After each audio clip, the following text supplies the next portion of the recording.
আমার যে best friend ওরা থাকে হচ্ছে তোমার এই গাঙ্গুলি বাগানে, বাঘাযতীন গাঙ্গুলি বাগান। তো বহু বছর আগেকার কথা, ওদের একটা অ্যালসেশিয়ান ছিল।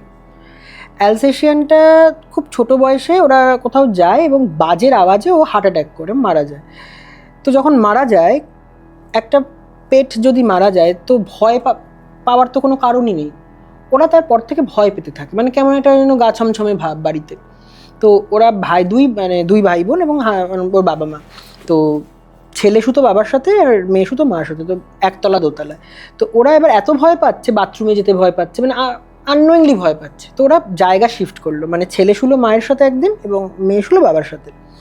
তো যেদিনকে ও মায়ের সাথে শুয়েছে, আমার ওই বেস্ট ফ্রেন্ডটি, অনেক রাতে তোমার সারা ঘর অন্ধকার এবং বাইরেও তোমার ওই ব্যাপারের লাইট অফ হয়ে গেছে সামহাউ কোনো কারণে।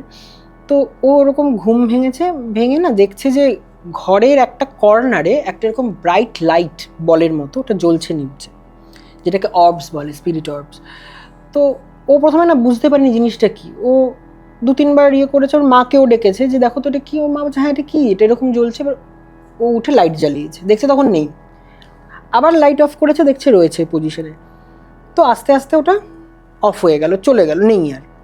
ওরা পরের দিন ওই ঠাকুরমশাইকে ডেকে কথা বলেছে এবং ওই শ্রাদ্ধের জন্য যে, তখন উনি বললেন যে ও যেতে পারছে না তোমাদের ছেড়ে।